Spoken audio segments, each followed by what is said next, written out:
सो brother, आज हम पढ़ रहे हैं फिज़िक्स और आज का टॉपिक है मोशन ऑन अ प्लेन। ठीक है, तो इसके अंदर हमें मोटा मोटी तीन चीज़ें पढ़नी है। एक तो हो गया अपना प्रोजेक्टाइल मोशन।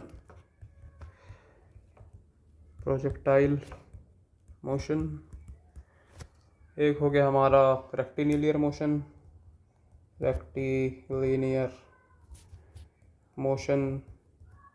ये ज़्यादा इंपॉर्टेंट नहीं है, वैसे ये एक्चुअली पहले भी पढ़ चुके हैं, लेकिन इसके अंदर आता है इसलिए पढ़ लिए। और तीसरा है सर्कुलर मोशन। ठीक है, ये ज़्यादा बड़ा टॉपिक नहीं है, एकदम छोटा सा है, छोटू सा।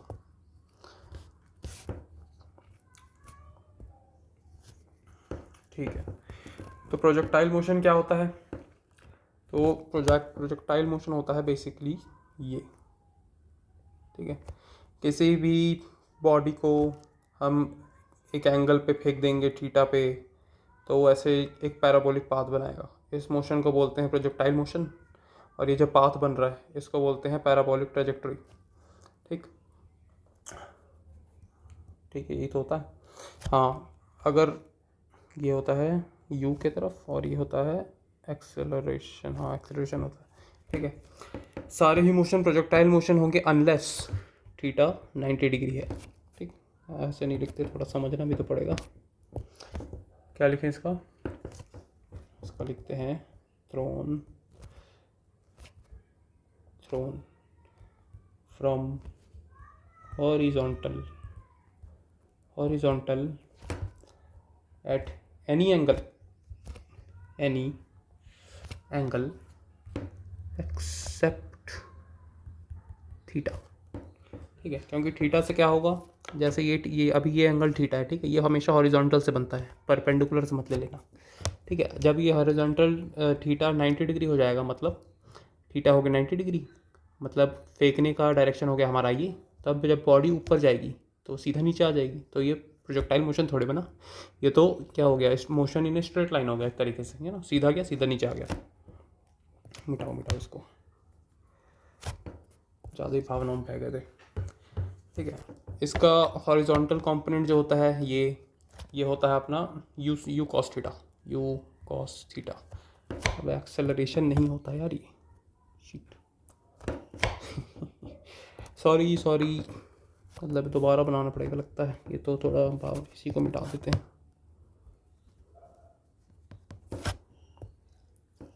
हॉरिजॉन्टल कंपोनेंट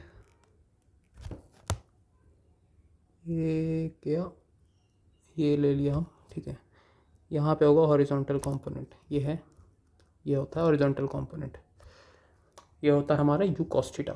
ये हो गया यू, ये हो गया ए एक्सेलरेशन।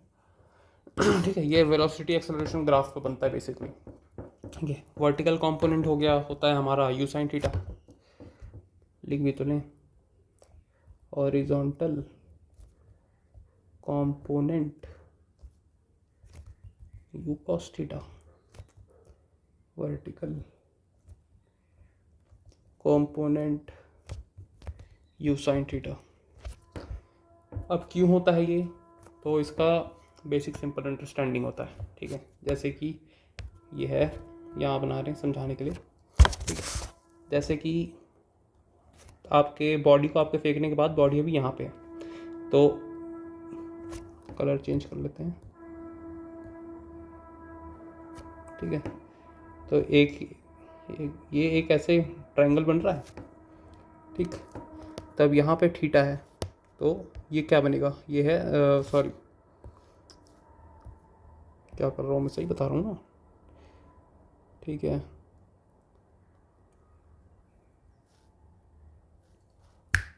कैसे था यार, मैं खुद ही भूल गया।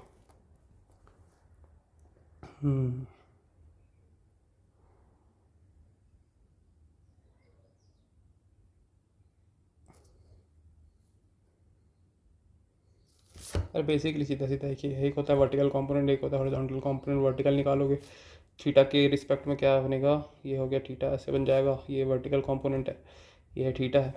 हाँ, तो वर्टिकल क्या है, यू है, तो बन जाएगा you cos theta. Vertical you थोड़ी है, हाँ थीटा क्या करेगा, वर्टिकल कंपोनेंट साइन थीटा होता है। अगर वर्टिकल कंपोनेंट है sine theta, you sine theta, theta यानी कि साइन थीटा होता है परपेंडिकुलर बाय हाइपोटेनस। ठीक, अभी यू बोल रहा है यानी कि पी बाई यू होगा। यार जो भी है यार, भूल गया मैं, बचपन में पढ़ा था।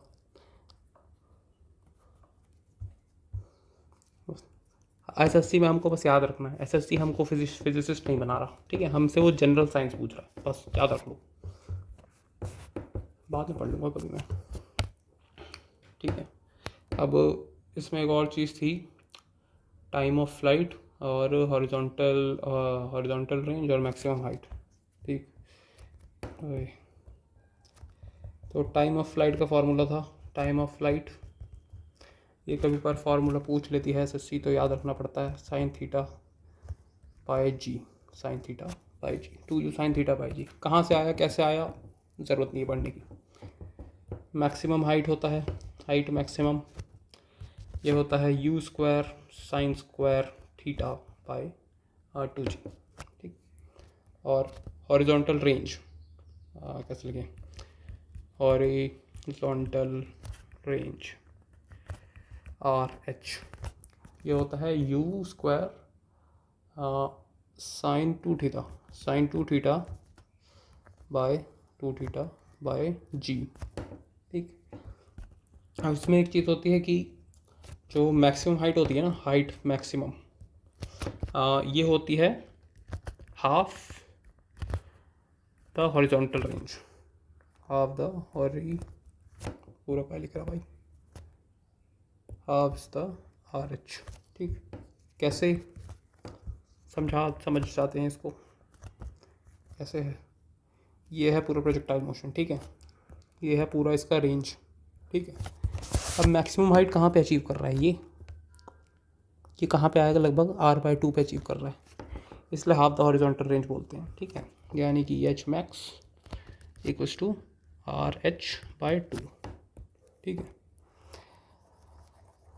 Okay okay okay.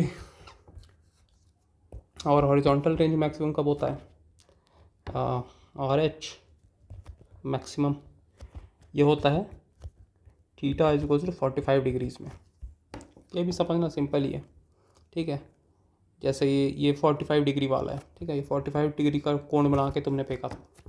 ठीक, थीटा क्यों लिखा भाई 45। ठीक है, फॉर एग्जांपल अगर 60 का बना के फेंक के होते तो ऐसे जाता, ये 60 का, 30 का बनाते तो ऐसे कुछ जाता 30 का, क्योंकि जी भी तो एक्ट करता है ना, नीचे ग्रेविटी भी एक्ट करेगी, इसमें ज़्यादा एक्ट करेगी, इसमें थोड़ा और ज़्यादा करेगी।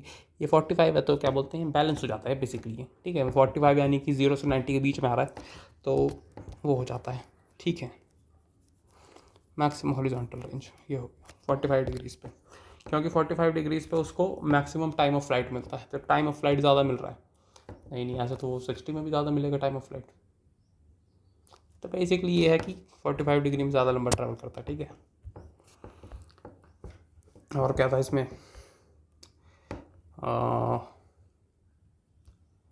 ठीक है, अगर इसमें एक वो भी था कि अगर RH मैक्स R है, ठीक है, और अगर हॉरिजॉन्टल मैक्सिमम रेंज R है तो हाइट मैक्स आती है R/4। ये फॉर्मूले से समझ सकते हैं कैसे आता है, जैसे कि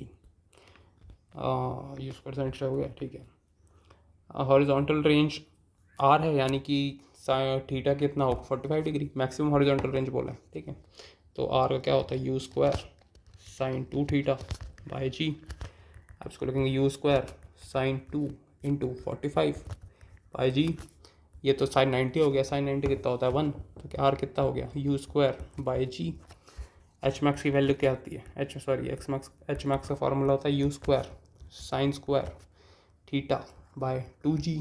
ठीक है, यहाँ से यू स्क्वायर बाय जी की वैल्यू कितनी निकल गई R, तो H max is equals to R sine square theta by 2। यहाँ पे थीटा कितना है 45 डिग्री है हमारा, क्योंकि हॉरिजॉन्टल रेंज मैक्सिमम है, क्या आएगा R sine square 45 by 2। Sine 45 कितना होता है 1/√2। ठीक है। तो साइन स्क्वायर 45 कितना होगा 1/2, दैट इज़ r/2 इंटू 1/2 कितना आ गया r/4। ठीक है। तो अगर horizontal range, maximum horizontal range r है तो मैक्सिमम हाइट होगी r/4, हैंस प्रूव्ड। अभी तक याद है भाई, देख रहा, यही 11th में पढ़ा था मैं, 11th में पढ़ा था। काफ़ी चीज़ें भूल गए लेकिन कुछ कुछ चीज़ें याद हैं। मिटाओ, जल्दी मिटा यार, ज़्यादा ही लिख दी है।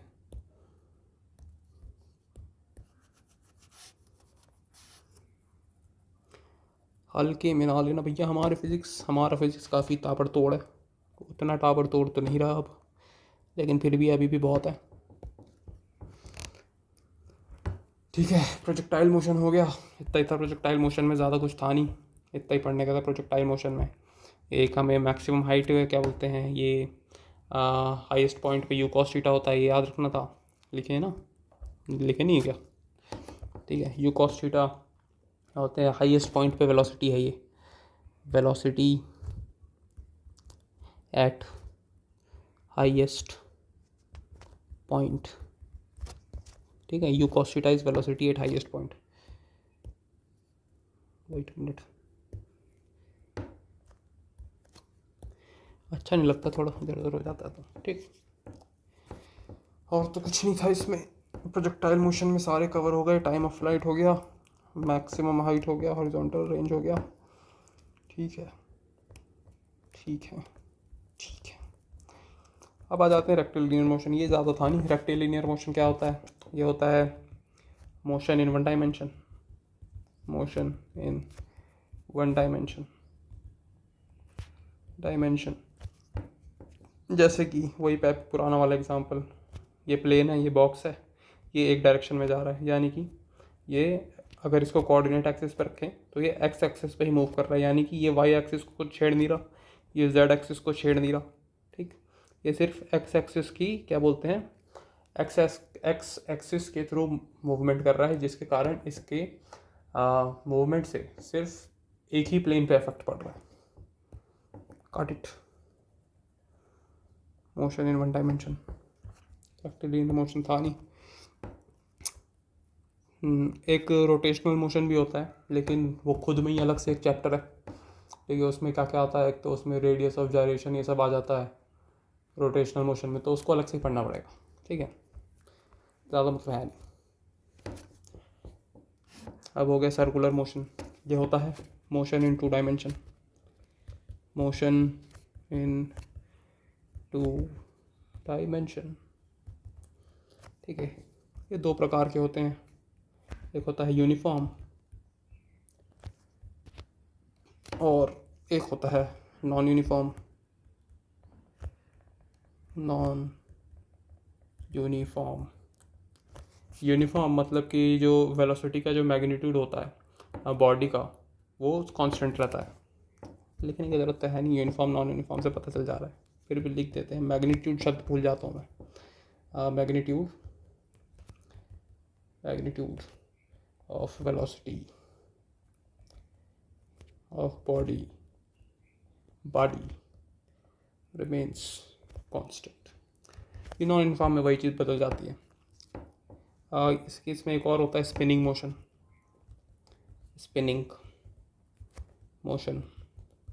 स्पिनिंग मोशन मतलब जो कि अपने ही एक्सिस पे घूमते रहता है। रोटेशन पूरे ही लिखते हैं थोड़ा। व्हेन ऑब्जेक्ट रोटेट्स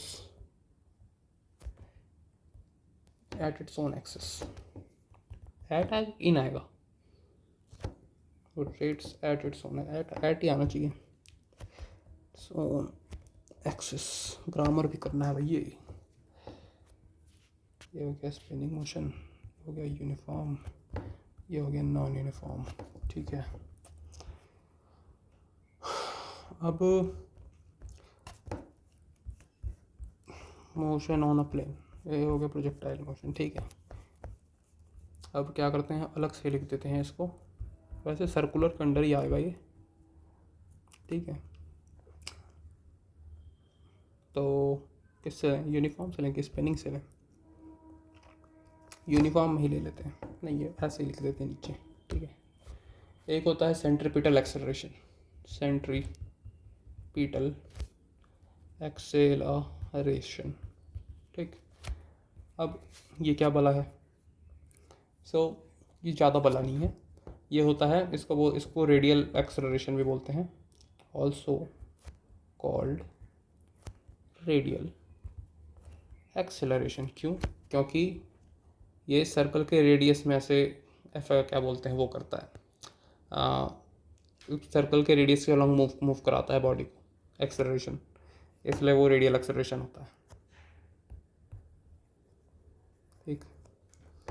और इसका फॉर्मूला होता है equals to omega square R. Omega क्या है? Angular velocity, angular velocity. इसका फॉर्मूला क्या होता है ओमेगा का? वी बाई आर होता है, वेलोसिटी बाय रेडियस, ठीक है। तो वही अब इसको इसमें डालेंगे तो V square by are square आएगा, बस हो गया।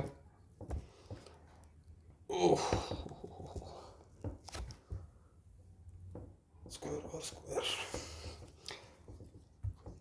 अब कंफ्यूजन वाली बात ये होगी कि A equal to omega square R कैसे आया। तो बेसिकली होता है A square is equals to omega square R square होता है। अब ओमेगा क्या होता है? नहीं, ओमेगा स्क्वायर आर स्क्वायर नहीं होता भाई, गलत लिखता है, सॉरी। हाँ, ये होता है velocity v square by are square होता है, v square by are square, ऐसे कुछ था यार फॉर्मूला, मैं भूल गया हूँ थोड़ा सा, लेकिन ऑल इन ऑल ये होता है, मतलब पता इतना होता है।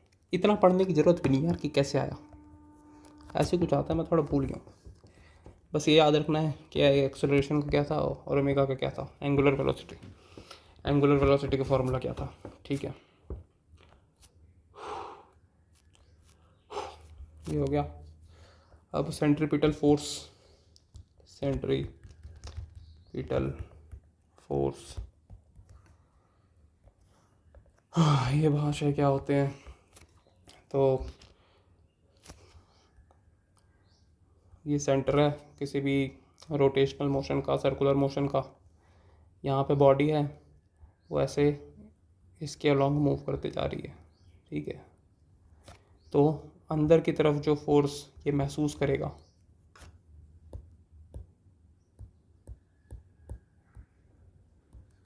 जो अंदर की तरफ फोर्स महसूस करेगा ये, वो होता है सेंट्रीपिटल फोर्स, यानी कि फोर्स टुवर्ड्स द सेंटर, ठीक है। इसका बेसिकली डेफिनेशन ये है, पहले तो फार्मूला लिख लेते हैं। फोर्स का फार्मूला होता है m r omega square. M होता है मास, आर तो हो गया रेडियस, ये हो गया वही एंगुलर वेलोसिटी, एंगुलर वेलोसिटी, ठीक है। अब इसको लिखते हैं,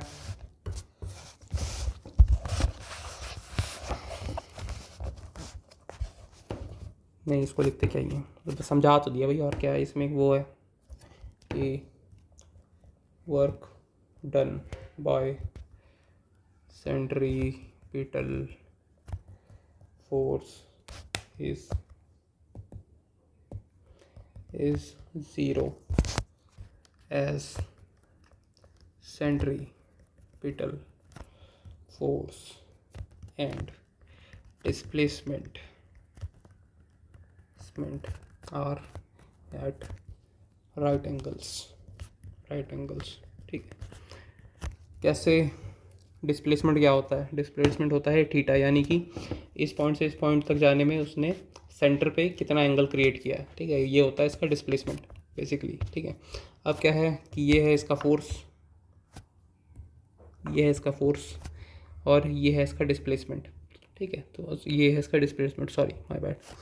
तो इनके बीच में हमेशा रहता है 90 डिग्री का एंगल, इसीलिए वर्क डन इनका जीरो हो जाता है। क्योंकि वर्क डन क्या होता है? वर्क डन का फॉर्मूला होता है शायद एफ एस कॉस थीटा, ठीक है। हाँ, एफ एस कॉस थीटा ही होता है वर्क डन का फॉर्मूला, है ना।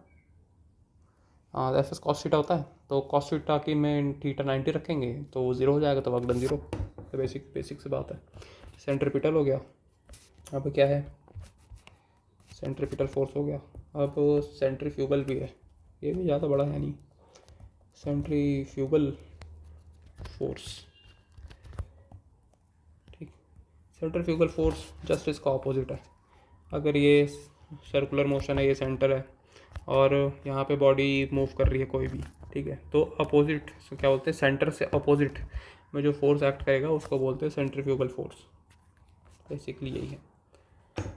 यह होता है equal in magnitude but opposite in direction to the centripetal force. Equal in magnitude but opposite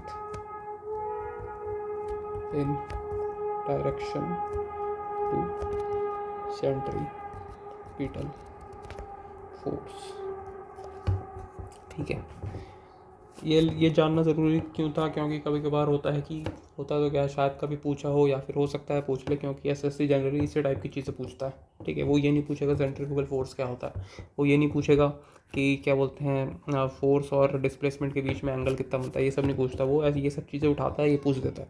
जैसे पूछ लेगा कि which force is equal and opposite in, sorry, वो पूछ देगा कि which force is equal in magnitude and opposite in direction to centripetal force, और 3-4 force दे देगा। जैसे रोटेशनल फोर्स, क्या बोल रहा हूँ मैं, इम्पल्सिव फोर्स दे दिया, कुछ और दे दिया, ठीक है। तो उसमें आदमी हो जाता है कन्फ्यूज। तो ये सब चीज़ें लिख के रखना ज़रूरी है। ये हो गया। एक था motion of A particle in vertical axis, वो था, उसको कहाँ बनाएं, इसको बना ले, सर्कुलर के अंदर ही तो आता है, यहाँ लिख लेते हैं। Motion of A particle in vertical circle, axis नहीं था भाई, ये क्या है कि ये एक सर्कल है, ठीक है। ये उसका टॉप मोस्ट पॉइंट है, फॉर एग्जांपल ले लो कि पॉइंट ए, ये इसका बॉटम मोस्ट पॉइंट है फॉर एग्जांपल बी, और इसका मिडिल वाला पॉइंट है फॉर एग्जांपल सी। इसमें 3 चीज़ का याद रखना पड़ता है, 3 कंडीशन होते हैं। मिनिमम वेलोसिटी एट ए, ठीक है, to complete the circle, to complete the circle, यानी कि इस पॉइंट पे मिनिमम वेलोसिटी कितनी होनी चाहिए कि ये घूम के दोबारा ऐसे ऊपर आ जाए। तो ये होता है √/GR, ये होता है ना, V = √/GR होता है, GR होता है 5/3 का, ठीक है। ये क्या है, मिनिमम, दूसरा कंडीशन है minimum velocity at P to complete the circle, वो होता है √5GR। तो यहाँ पे 5GR की वेलोसिटी होनी चाहिए, √5GR की, तभी ये घूम के दोबारा ऐसे आ जाएगा। और 3 पे होता है velocity, minimum velocity eight C। Minimum velocity होता है, मिनिमम होता है कि हॉरिजॉन्टल होता है, मिनिमम होता है, minimum velocity at B to complete the circle, ठीक है, इसका √3GR होता है। तो बेसिकली ये था हमारा मोशन इन ऑन प्लेन, ठीक है। अब हमें पढ़ना है लॉज ऑफ मोशन। अब वो पढ़ तो इसी में सकते हैं, लेकिन अलग से वो हो जाएगा, वो थोड़ा लंबा हो जाएगा वो, क्योंकि वो लंबा कार्यक्रम है। तो लॉज ऑफ मोशन इसी में कर लेते हैं यार, इतना क्या वो लोचा पालना है, ठीक। दोबारा आओ भैया, कहाँ गए तुम, 100 करके लॉक कर दो, कहाँ पे था, ठीक है, LAWS, लॉस ऑफ मोशन, ठीक है, लॉज ऑफ मोशन। अब फर्स्ट सेकंड लॉ तो बाद में पढ़ेंगे, पहले देख लेते हैं इनर्शिया क्या होता है। इसके अंदर होता है इनर्शिया जानना जरूरी है, क्योंकि ये सब चीज़ें नहीं जाने तो लॉज ऑफ मोशन पढ़ना समझ में नहीं आएगा, क्योंकि इसी से रिलेटेड है लॉज ऑफ मोशन। तो इनर्शिया होती है प्रॉपर्टी ऑफ एनी ऑब्जेक्ट, जिसके कारण वो क्या बोलते हैं, उसके स्टेट में चेंज होने को अपोज करता है। मैं क्या बोला, मेरे को कुछ समझ नहीं आया। मतलब कि इनर्शिया बॉडी की वो प्रॉपर्टी होती है जो कि क्या बोलते हैं, चेंज को अपोज करती है बेसिकली। ठीक है, मतलब जैसे कि मैं गाड़ी में जा रहा हूँ, ठीक है, मैं यहाँ बैठा हूँ पीछे आराम से, गाने सुनते हुए, कान में गाने लगा के, ठीक है। अब क्या है कि ये ऐसे जा रहा है, सीधा सीधा चला जा रहा है यूनिफॉर्म। हाँ, ये इनर्शिया यूनिफॉर्म मोशन में होता है, ठीक है, नॉन यूनिफॉर्म मोशन में नहीं होता। नॉन यूनिफॉर्म में भी हो जाता है, लेकिन बेसिकली यूनिफॉर्म में बोलते हैं इसको, यूनिफॉर्म में लेते हैं, क्योंकि नॉन यूनिफॉर्म मोशन मतलब ऐसे चल रहा है फिर ऐसे चल रहा है, ऐसे फिर ऐसे चल रहा है फिर ऐसे चल रहा है, तो उसमें तो ऑलरेडी इनर्शिया चेंज होता ही जा रहा है। ठीक है, तो इसलिए इसको नॉन बेसिकली यूनिफॉर्म मोशन में लिया जाता है। अब ये कांस्टेंट स्पीड से बढ़ रही है बस, ठीक है, चक्के बना देते हैं। अब जाके सडनली इसने ब्रेक मार दिया, ठीक है, ब्रेक मार दिया इसने। होगा क्या, मैं आगे फेंका जाऊँगा। क्यों? क्योंकि मेरी बॉडी चेंज को रेजिस्ट करेगी, क्योंकि मेरी बॉडी क्या बोलते हैं उस मोशन में से एक्लेमेटाइज हो चुकी है। अब अचानक से ब्रेक लगेगा तो मेरी बॉडी तो मोशन में रहेगी ना, मेरी बॉडी पे ब्रेक थोड़ी लगा है, तो वो जाके आगे फेंका जाएगा। काटो इसको, इसका लिख लेते हैं definition. Property of any object due to, ओए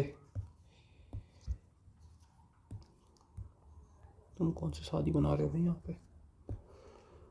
property of any object due to which it can not आएगा, ठीक, can not change its state of rest और यूनिफॉर्म मोशन।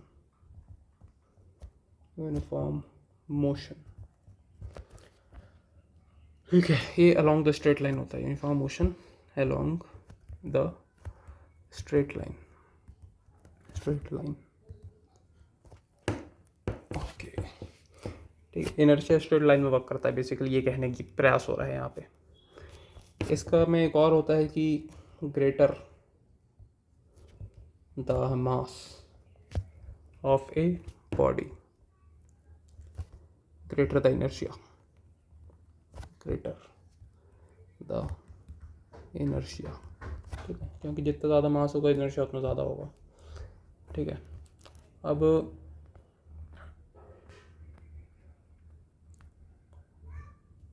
एक होता है inertia of rest. Inertia of rest क्या होता था भाई? इनर्शिया ऑफ रेस्ट,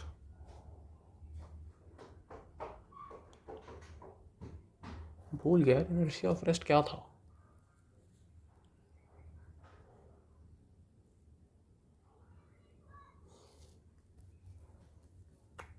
क्या था भाई इनर्शिया ऑफ रेस्ट?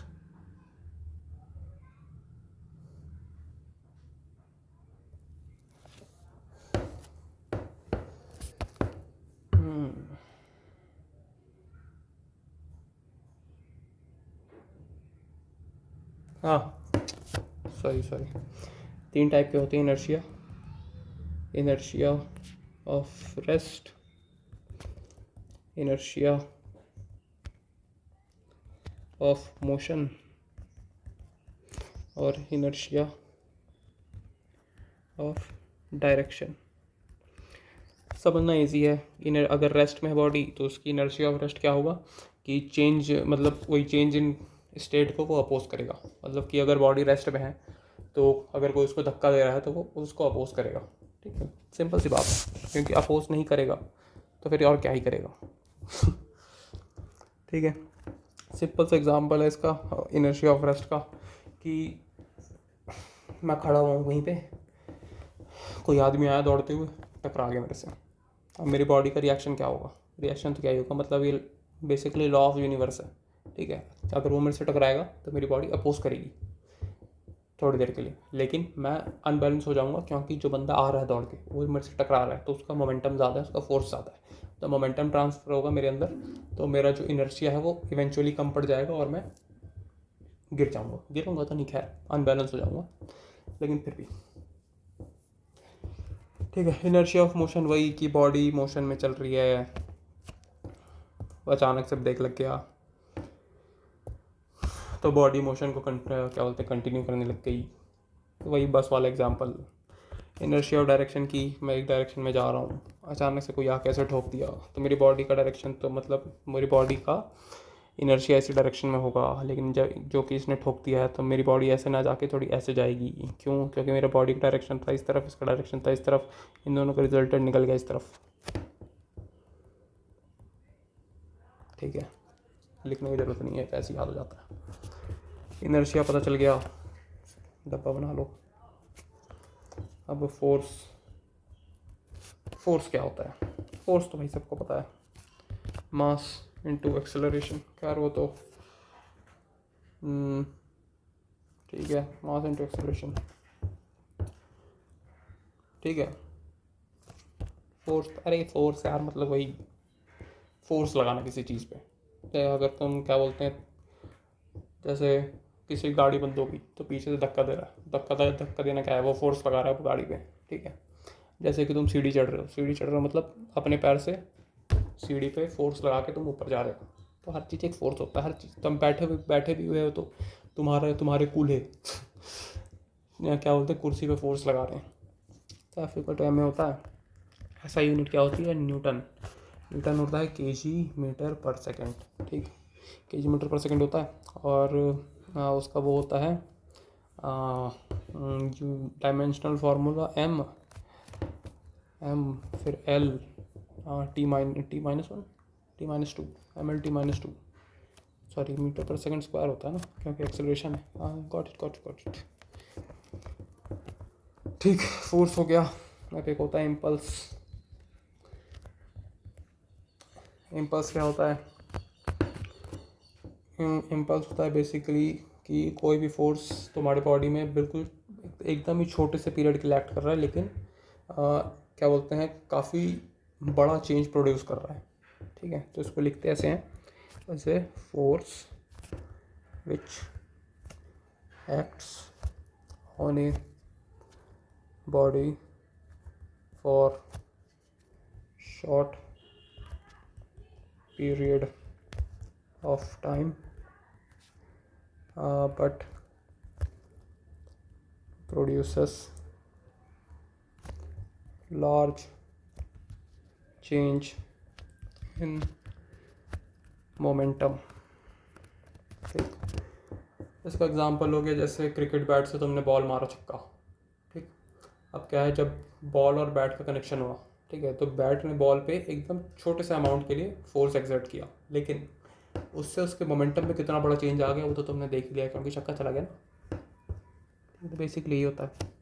इसका फॉर्मूला होता है इम्पल्सिव फोर्स का F इंटू टी, यानी कि फोर्स, इम्पल्स ऐसे नहीं होता है, आई होता है मेरे ख्याल से, इम्पल्स लिख लो। ठीक, force into time. Force into time क्यों? क्योंकि टाइम क्या होते हैं, टाइम इसका वो होता है पैरामीटर, छोटे से टाइम के लिए फोर्स लगा है, कितना बड़ा क्या बोलते हैं मोमेंटम, मतलब कितना बड़ा मोमेंटम में चेंज आ रहा है, बेसिकली वही। ठीक है, तो इसी को बोलते हैं change in momentum. Change in momentum. ठीक है, इसका वो रहता है न्यूटन सेकंड। क्यों न्यूटन और सेकंड? ठीक, फोर्स में न्यूटन था ना, हाँ ठीक है, न्यूटन लिखा, न्यूटन सेकंड, यानी कि ये हो गया। इसका डायमेंशनल फार्मूला हो जाएगा M/L/T -1, हाँ -1, M/L/T -1 डायमेंशनल फार्मूला हो गया इसका। ठीक है, अब चाहे लीनियर मोमेंटम, फोर्स इम्पल्स आ गया और आ गया लीनियर मोमेंटम। लीनियर मोमेंटम या फिर मोमेंटम ये होता है मास इनटू वेलोसिटी। ठीक है, बेसिकली ये होता है total amount of motion present in a body, मतलब किसी भी एक बॉडी के अंदर कितना मोशन प्रेजेंट है। ठीक है, तभी तो उसके अंदर मोमेंटम आएगा। Total amount of motion present in the body. इसका सबसे बड़ा एग्जांपल है कि जैसे तुम बाइक चला रहे हो, ठीक है, बाइक चलाते चलाते तुमने सारे बाइक को डाल दिया न्यूट्रल पे और इंजन कर दिया बंद। अब ऐसा तो नहीं है ना कि बाइक चलते चलते अचानक से रुक जाएगी। अब बाइक धीरे धीरे धीरे धीरे धीरे धीरे जाके बंद होगी, ठीक है। तो इसका मतलब क्या है, उसमें लीनियर मोमेंटम है अभी, ठीक। इसका मतलब कि उसके अंदर थोड़ा सा मोशन बचा हुआ है। जब तक गाड़ी बंद नहीं होती, जब तक उसके अंदर का मोशन ज़ीरो नहीं होता, तब तक उसके अंदर मोमेंटम रहेगा। Got it. अब लीनियर मोमेंटम हो गया, तो एक वो होता है law of conservation of linear momentum.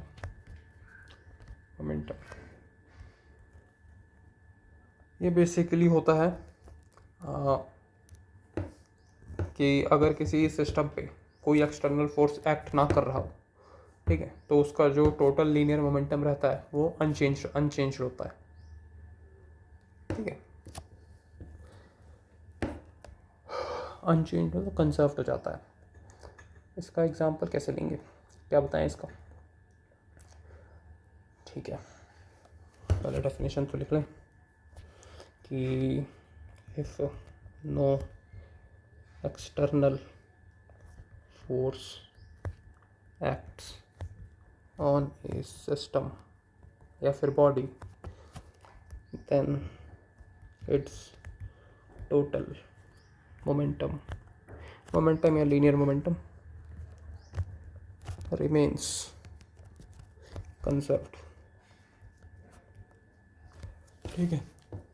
Conservation of linear momentum का एक एग्जांपल होता है, क्या एग्जांपल होता है,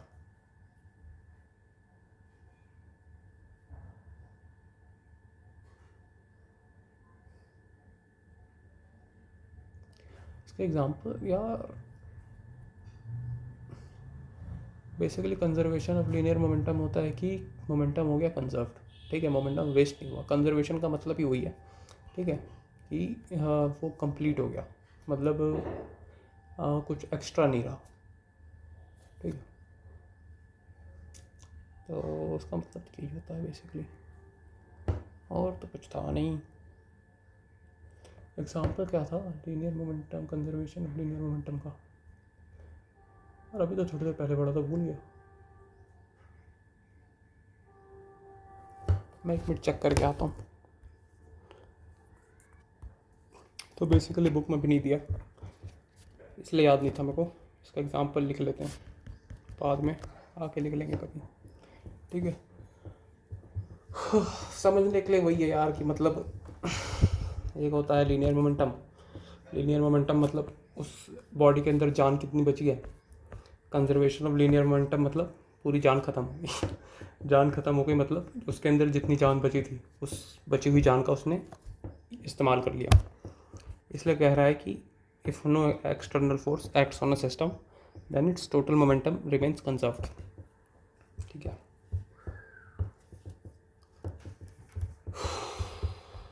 ये हो गया। अब आ जाते हैं लॉज ऑफ मोशन पे। फर्स्ट लॉ कुछ नहीं होता, बेसिकली ये होता है कि फर्स्ट लॉ को बेसिकली बोलते हैं लॉ ऑफ इनर्शिया। लेकिन उससे पहले एक चीज़ याद आया, लीनियर मोमेंटम में एक चीज़ लिखना था, भूल ही गए। क्या था, कंजर्वेशन में तो नहीं था ये, चलो ऐसे लिख लेते हैं अलग से, ठीक है। ये था कि लीनियर मोमेंटम जो होता है वो फ्रेम ऑफ रेफरेंस पे डिपेंड करता है, लेकिन कंजर्वेशन ऑफ लीनियर मोमेंटम जो होता है वो इंडिपेंडेंट होता है फ्रेम ऑफ रेफरेंस के। Linear momentum depends on frame of reference but conservation of linear momentum is क्या independent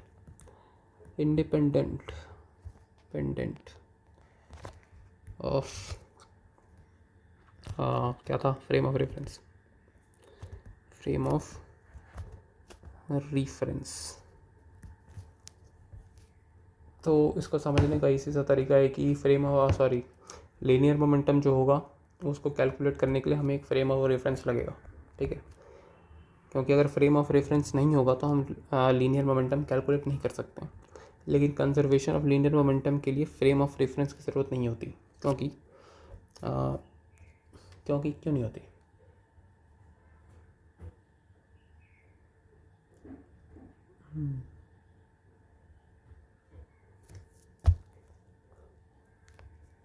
इतने अच्छे से आती थी भाई, ये सब चीज़ें सारा भूल गया, और एसएससी के चक्कर में फिजिक्स भूल गया मैं सारा। इसका भी पता कर लेते हैं, वाई लिख के रख लेते हैं, वाई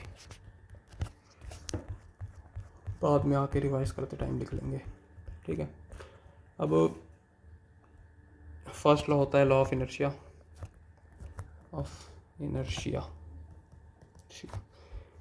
इसमें एक और इम्पॉर्टेंट पॉइंट है कि न्यूटन्स के जितने भी लॉ हैं, न्यूटन्स मतलब सारे नहीं, Newton's laws of motion, Newton's laws of motion is valid only in inertial frame of reference, ठीक है। तो पहला है कि लॉ ऑफ इनर्शिया ये कहता है कि बॉडी अगर रेस्ट पे है, body is at rest so it stage at rest, यानी बॉडी रेस्ट पे है तो वो रेस्ट पे ही रहेगी। और क्या था, फर्स्ट लॉ में तो यही था, ठीक है। अब हो गया सेकंड लॉ,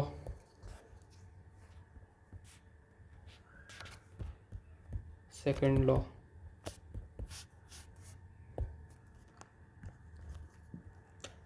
लॉ होता है basically rate of change of linear momentum, rate of change of linear momentum is proportional to the applied force। Second law से हमें नहीं मिलता है F इक्वल्स टू ma, ठीक, फॉर्मूला। सेकंड लॉ से एक और जुड़ी हुई खास बात है कि इसको बोलते हैं real law of motion, is called real law of motion. क्यों? बिकॉज सेकंड लॉ का यूज़ करके हम पहला लॉ भी निकाल सकते हैं और दूसरा लॉ भी निकाल सकते हैं, ठीक है। Because first and third loss can be obtained from it। कैसे मुझे नहीं पता, भूल गया मैं, 11वीं में पढ़ा था, बस ये लाइन इंपॉर्टेंट है, it's called real law. Second हो गया, अब थर्ड लॉ भी है, थर्ड लॉ नहीं पे गजबे आदमी है, थर्ड लॉ ये हो गया। थर्ड लॉ सबका पता है, वही equal action equal reaction, basically लिखते कैसे हैं इसको, every action has an equal and opposite reaction. लिखने की ज़रूरत है नहीं, एग्जाम्पल लिख लेते हैं इसका। जैसे हो गया स्विमिंग हो गया, ठीक है। जंपिंग हो गया, जंपिंग यहाँ का लिख रहा है,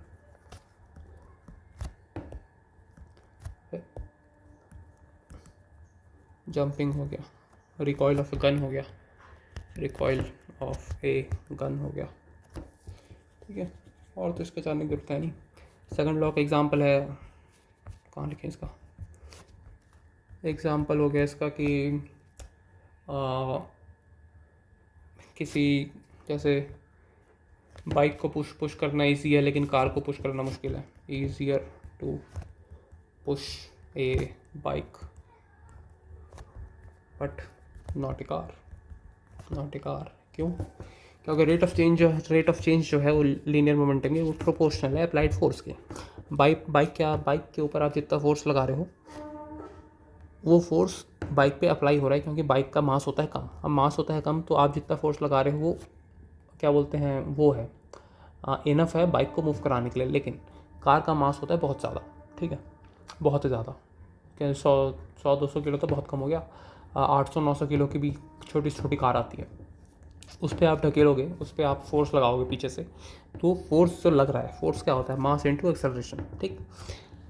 फोर्स उतना ज़्यादा नहीं लग पा रहा है, मतलब कि आप जो उस पर फोर्स लगा रहे हो वो इनफ नहीं है गाड़ी को, उनका क्या बोलते हैं, गाड़ी को मोमेंटम देने के लिए, मोमेंटम प्रदान करने के लिए, इसलिए वो मूव नहीं हो पाता है। इसलिए बोल रहा है कि rate of change of linear momentum जो है वो प्रोपोर्शनल है अप्लाइड फोर्स के, ठीक।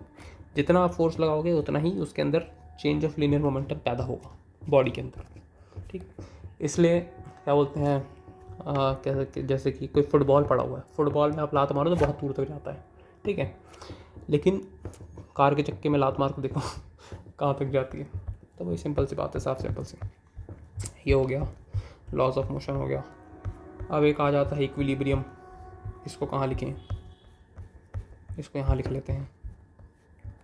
हाँ, ये किसके था, प्रोजेक्टाइल मोशन के अंडर नहीं लिखना, इसको यहाँ लिख लेते हैं इक्विलिब्रियम बीच में। थोड़ा अलग से लिखते हैं ना, इधर आओ बेटे, तुम इधर आओ। इक्विलिब्रियम, इक्विलिब्रियम, इक्विलिब्रियम क्या होता है? तो बेसिकली होता है कि बॉडी बिल्कुल बैलेंस्ड है, ठीक है, मतलब कि जितने भी फोर्सेस लग रहे हैं बॉडी पे उसका सम ज़ीरो हो जा रहा है। इसका डेफिनेशन होता है vector sum of all forces acting on a body is zero. जैसे यानी कि एक फोर्स लग रहा है आपके ऊपर F1, एक फोर्स लग रहा है आपके ऊपर F2, वैसे ही करते करते टोटल मतलब एक फोर्स लग रहा है आप पे Fm, तो इन सब का सम हो जाएगा ज़ीरो। ये होता है इक्विलिब्रियम, ठीक है। अब एक होता है लैमीज थ्योरम, लैमीज थ्योरम। तो लैमीज थ्योरम क्या बोलता है? ये बोलता है कि अगर तीन फोर्सेस एक्ट कर रहे हैं बॉडी के ऊपर, ठीक है, किसी भी एक बॉडी के ऊपर जो कि इक्विलिब्रियम में है, ठीक है, तो क्या बोलते हैं, हर फोर्स जो है वो प्रोपोर्शनल होगा बाकी दोनों फोर्स के साइन एंगल के ऊपर। साइन एंगल मतलब जो उसके बीच में जो एंगल बनेगा वो साइन का एंगल होगा, साइन थीटा वाला, ठीक है। तो लिख लेते हैं इसका, इफ थ्री देयर नहीं भाई, if three forces are acting on a body in equilibrium, then each force is proportional to sine of the angle between other two forces। जैसे कि ये बॉडी है, एक फोर्स लग रहा है यहाँ पे, एक फोर्स लग रहा है यहाँ पे, एक फोर्स लग रहा है यहाँ पे, तो ये जो फोर्स है ये इन तीनों के साइन थीटा एंगल पे प्रोपोर्शनल होगा। सिंग, वाह सिंग, ठीक है। ये फोर्स जो है ये इन दोनों के एंगल के ऊपर प्रोपोर्शनल होगा इन द सेंस कि ये तीनों फोर्स एक तरीके से ऐसे लगेंगे कि ये बॉडी इक्विलिब्रियम में ही रहेगी, ठीक। और इजी समझने के लिए ये फोर्स यहाँ खींच रहा है, ये फोर्स यहाँ खींच रहा है, तो ये फोर्स इतनी कैपेसिटी से यहाँ खींच रहा होगा कि ये बॉडी इक्विलिब्रियम में रहे, ना उधर जाए ना इधर जाए ना इधर जाए। वेट वो कहाँ लिखें, यहीं लिख देते हैं। फोर्स कहाँ था, तो हो गया मोशन, सेंट्रीपिटल फोर्स यहाँ था, इम्पल्स हो गया, लीनियर मोमेंटम हो गया। एक होता है वेट। वेट वेट क्या होता है? ये होता है मास इनटू ग्रेविटी। तो वेट एक टाइप का नॉन कॉन्टैक्ट फोर्स होता है, is a non contact force. Non contact force मतलब जिसको क्या बोलते हैं, जिसको छूने की ज़रूरत नहीं पड़ती, बिना छुए अफेक्ट कर देता है। जैसे कि ग्रेविटी छू तो नहीं रही है ना हमें, लेकिन अफेक्ट तो कर रही है, तो वो एक टाइप का नॉन कॉन्टैक्ट फोर्स है। तो वैसे ही वेट भी एक टाइप का नॉन कॉन्टैक्ट फोर्स है। क्यों? क्योंकि ग्रेविटी हमेशा हर मोमेंट पे हमारे बॉडी को अर्थ के सेंटर पे खींच रही है, ठीक है। और वो जो फोर्स लगा रही है ग्रेविटी, उस फोर्स को बोलते हैं वेट, ठीक है। वो क्या हो जाता है? Mass into gravity. ये हो गया। एक होता है टेंशन। टेंशन बहुत है भाई जीवन में। टेंशन ये क्या होता है? टेंशन फोर्स होता है बेसिकली। टेंशन फोर्स ये होता है, ये बॉडी को हमेशा पुल करता है, ठीक है। मतलब क्या होता है? अपोजिट डायरेक्शन में पुल करता है फोर्स के, body in the opposite direction. Opposite direction, जैसे कि ये एक मास है 5 किलो का, ठीक है। ये रस्सी से बंधा हुआ है, ठीक है। तो अब ये तो फोर्स नीचे लगा रहा है, लेकिन रस्सी पे जो अपोजिट फोर्स लग रहा है वो होता है टेंशन फोर्स, ठीक है। जिसके कारण रस्सी टूट नहीं रही है। Tension force. टेंशन फोर्स से एक और चीज़ होती है कि ये हमेशा रिएक्टिव फोर्स होता है। मतलब हमेशा क्या, ये होता ही रिएक्टिव फोर्स है। Is a reactive force, is a reactive force. Reactive force का मतलब ये तब तक एक्ट नहीं करेगा जब तक कोई एक्सटर्नल फोर्स बॉडी के ऊपर ना लगे, ठीक है। इसका सबसे बढ़िया एग्जांपल है कि किसी ने आपका हाथ पकड़ के खींच दिया, ठीक। अब हाथ पकड़ के आप खींच दिया तो ऐसा तो नहीं हुआ ना कि आपका हाथ उखड़ के उसके हाथ में चला गया। क्यों नहीं हुआ? क्योंकि आपके बॉडी में टेंशन फोर्स लगा वापस रिवर्स डायरेक्शन में, अपोजिट डायरेक्शन में, जिसने आपके हाथ को रोक के रखा हुआ था आपके बॉडी के साथ, ठीक है। वैसे एग्जाम्पल उतना अच्छा तो था नहीं, लेकिन फिर भी ठीक है। थोड़ा अंगूर खा लें। टेंशन फोर्स हो गया। इसमें एक और था कि अगर क्या बोलते हैं, टेंशन फोर्स ज़ीरो हो जाएगा रोप के अंदर, ठीक है। अगर रोप के अंदर टेंशन फोर्स ज़ीरो हो जाएगा तो रोप झुल जाएगा मतलब कि वो हो जाएगा बिल्कुल ही लूज़ हो जाएगा, ठीक। उसके अंदर वेट उठाने की कैपेसिटी कम हो जाएगी।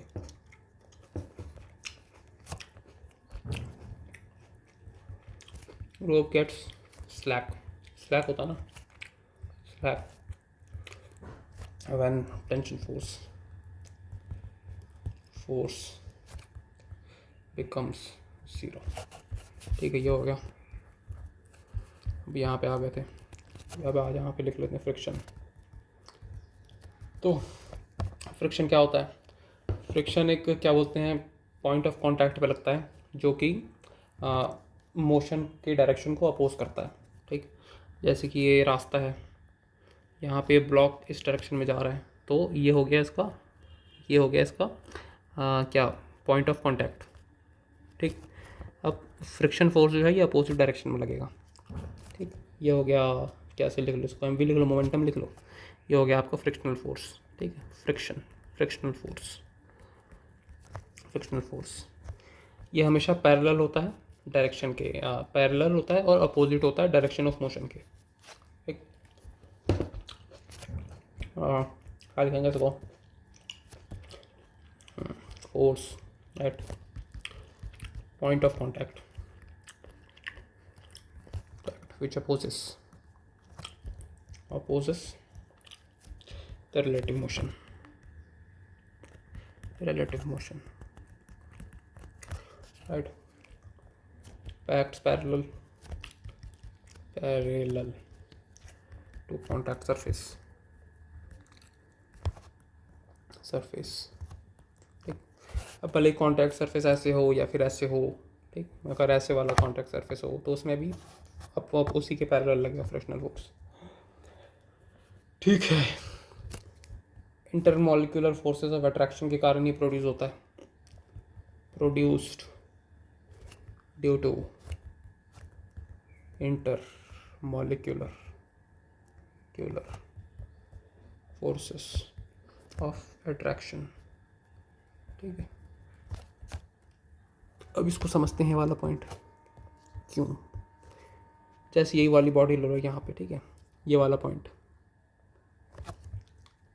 इसको एकदम ही वो ले लेते हैं तो सरफेस तो कुछ ऐसा ऐसा होगा, ठीक है, दोनों का, ये बॉडी का सरफेस है और ये ग्राउंड वाला सरफेस है, ठीक है। तो इसमें भी रिजेस हैं, इसमें भी रिजेस हैं। क्या होगा कि रिजेस जब आपस में क्या क्या बोलते हैं, इंटरलॉक होने की स्थिति में आ जाते हैं, ठीक है। तो पॉइंट ऑफ क्या मतलब एक फोर्स ऑफ अट्रैक्शन जनरेट होता है, ठीक है, क्योंकि वो एक तरीके से इंटरलॉक हो गए तो फंसे हुए हैं वो, ठीक है। अब उसमें जितना फोर्स लगाओगे उतना ही ज़्यादा उसमें अपोजिट फोर्स लगेगा, तो इसलिए फ्रिक्शनल फोर्स वो होता है, क्या होता है कि इंटरमॉलिक्यूलर फोर्सेस ऑफ अट्रैक्शन के कारण प्रोड्यूस होता है।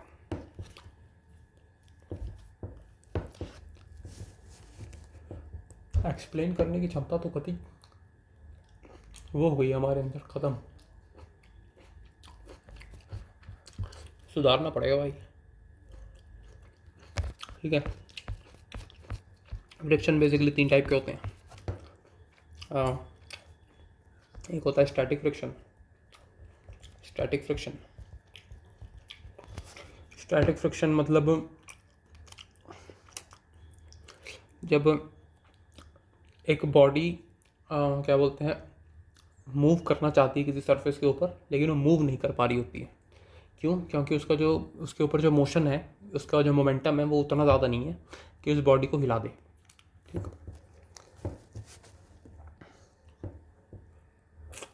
तो इसको लिखेंगे when a body tends to move over the surface of other body of other body part motion is not taking place। तो इजी याद करना, स्टैटिक मतलब कि जो स्थिर रहता है, ठीक है, स्टैटिक मतलब स्थिर रहना, इसलिए मोशन टेक प्लेस नहीं कर रहा, तो इजी है, इसको याद रखना, ठीक है। ये सेल्फ एडजस्टिंग होता है, सेल्फ एडजस्टिंग फ्रिक्शन, ठीक है। Self adjusting in the sense कि फ्रिक्शनल फोर्स उतना ही लगाएगा जितना मोशन लग रहा है, मतलब कि जैसे जैसे क्या बोलते हैं फोर्स इंक्रीज होते जाएगा ना बॉडी पे, वैसे वैसे फ्रिक्शनल फोर्स भी इंक्रीज होते जाएगा, स्टैटिक फ्रिक्शनल फोर्स, ताकि बॉडी को वो स्टैटिक पोजीशन में मेंटेन करके रख सके, ठीक है। अगर आप 4 न्यूटन के फोर्स से किसी बॉडी को खींच रहे हो तो उसके नीचे का फ्रिक्शनल फोर्स भी 4 न्यूटन का होगा, ताकि वो बॉडी के रेस्ट पोजीशन को मेंटेन कर किया जा सके, ठीक। वो होता है स्टैटिक फ्रिक्शन। ये हो गया। एक और लिखते हैं, इट ऑपोजेस द इम्पेंडिंग मोशन,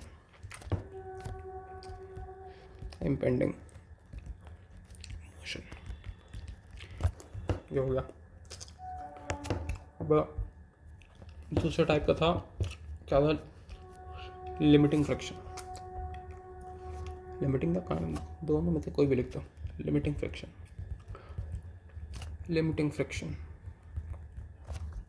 ठीक है। ये कैसे लटक जाता है यार ये।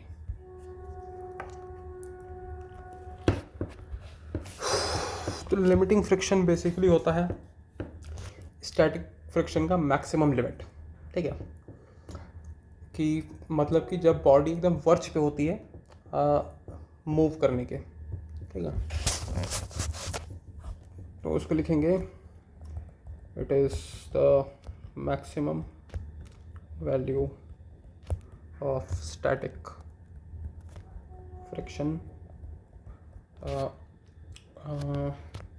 when the body is at the verge of starting A motion, मतलब कि बिल्कुल ही मूव करने के लिए जब रेडी होता है, जब बिल्कुल ही मूव करने के लिए रेडी होता है लेकिन मूव नहीं किया होता है, तो वो वाला जो पॉइंट रहता है, वो वाला जो मोमेंट रहता है उसको लिमिटिंग फ्रिक्शन बोलते हैं। वो वाला जो फ्रिक्शन रहता है उसको लिमिटिंग फ्रिक्शन बोलते हैं। ठीक, तो स्टार्टिंग फ्रिक्शन क्या रहता है कि बॉडी का मोशन रोक देना। ठीक, लिमिटिंग फ्रिक्शन क्या रहता है कि मतलब बिल्कुल ही मूव करने वाले पॉइंट तक आ जाए लेकिन मूव करने ना दें, वो होता है लिमिटिंग फ्रिक्शन। ठीक, हाँ इसका फार्मूला होता है, इसका तो नहीं, बेसिकली हाँ इसी का फार्मूला होता है। फ्रिक्शन स्टैटिक मैक्सिमम, मतलब मैक्सिमम स्टार्टिंग फ्रिक्शन था म्यू इंटू आर। आर होता है रिएक्शन फोर्स, म्यू हो जाता है कोएफिशिएंट ऑफ फ्रिक्शन या coefficient of static friction. Coefficient of friction ही लिखो। ठीक है,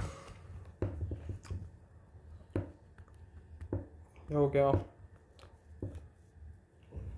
ठीक, इसी से रिलेटेड एक चीज़ है कि अच्छा भैया, हाँ एंगल ऑफ फ्रिक्शन क्या होता है? तो एंगल ऑफ फ्रिक्शन बनता है एक तो नॉर्मल रिएक्शन के और नॉर्मल के बीच में, मतलब कि जैसे कि ये प्लेन है, ये हिल है, ठीक है, ज़्यादा ही गंदा हिल बन गया। जैसे कि ये है हिल, ठीक, इस पे है एक बॉडी, ठीक, अब ये है normal reaction mg cos theta, ठीक है, ये है mg ये है नॉर्मल, ठीक है, जो बिल्कुल ग्रेविटी, ये है वेट mg, ठीक, इसको बोलते हैं नॉर्मल, जो कि अर्थ के सेंटर पे एक्ट कर रहा हो। ये है mg क्रॉस थीटा, ये होता है नॉर्मल रिएक्शन जो कि सरफेस के परपेंडिकुलर पे एक्ट करता है। तो इन दोनों के बीच का जो एंगल होता है ना थीटा, ये होता है एंगल ऑफ फ्रिक्शन। तो इसको लिखते कैसे हैं? Basically made between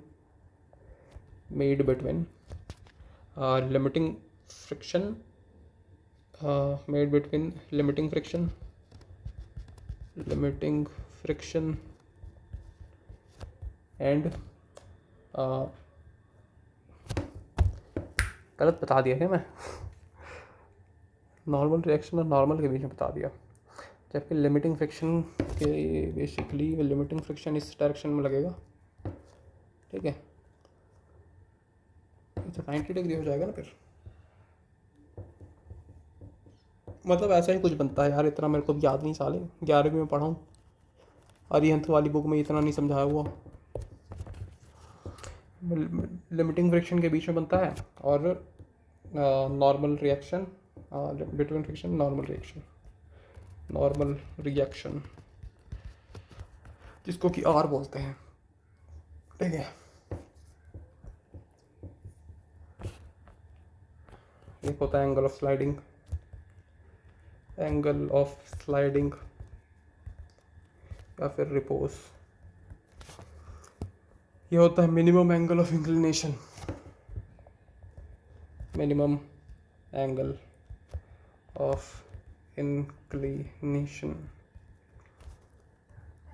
of a plane with horizontal such that the body begins to slide down. So slide down मतलब कि मिनिमम एंगल ऑफ इंक्लिनेशन कितना होना चाहिए किसी भी एक सरफेस का जिसके ऊपर बॉडी स्लाइड करने लग जाए। ओके, ये हो गया। फिर तीसरा आता है काइनेटिक फ्रिक्शन।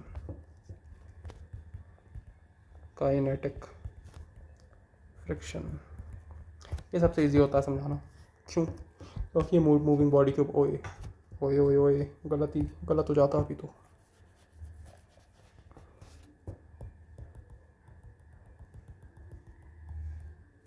कांड हो जाता अभी, काइनेटिक फ्रिक्शन क्या होता है? when a object is moving over another body इस मोमेंट पे लगता है, मतलब कि ये है सरफेस है ये, ठीक है, इसके ऊपर ब्लॉक है, ये मूव कर रहा है, तो इस एंगल, इस डायरेक्शन में, अपोजिट डायरेक्शन में जो फ्रिक्शनल फोर्स लग रहा है वो होता है काइनेटिक फ्रिक्शन। कटो ठीक। ये दो टाइप के होते हैं, स्लाइडिंग और रोलिंग। स्लाइडिंग फ्रिक्शन और रोलिंग फ्रिक्शन। स्लाइडिंग फ्रिक्शन मतलब स्लाइड करते वक्त जो फ्रिक्शन लग रहा है, रोलिंग फ्रिक्शन मतलब जब बॉडी रोल कर रही है तब उसके ऊपर जो फ्रिक्शन लग रहा है। तो रोलिंग फ्रिक्शन जो होता है, रोलिंग फ्रिक्शन हमेशा स्लाइडिंग फ्रिक्शन से छोटा होता है। स्लाइडिंग फ्रिक्शन, यही कारण है कि जो राउंड बॉडीज़ होती हैं वो आसानी से रोल कर जाती हैं सरफेस पे, लेकिन जो स्क्वायरिश बॉडी होती हैं वो आसानी से स्लाइड नहीं कर पाती हैं, उसको स्लाइड कराने के लिए ज़्यादा फोर्स लगता है, इसलिए गाड़ी के जो व्हील्स होते हैं वो सर्कुलर होते हैं, ठीक है। Therefore it is easier to rule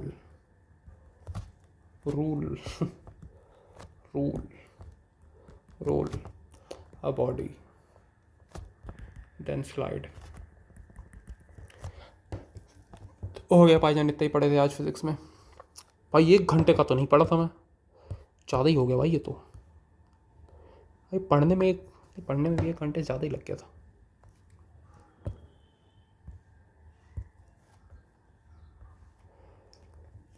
इतना ज़्यादा था नहीं जितना ज़्यादा मैं बना दिया इसको बोल बोल के। यहाँ पर लिखने में भी टाइम लगा, लिखने में भी तो टाइम लगा है ना भाई, ऐसे थोड़ी है।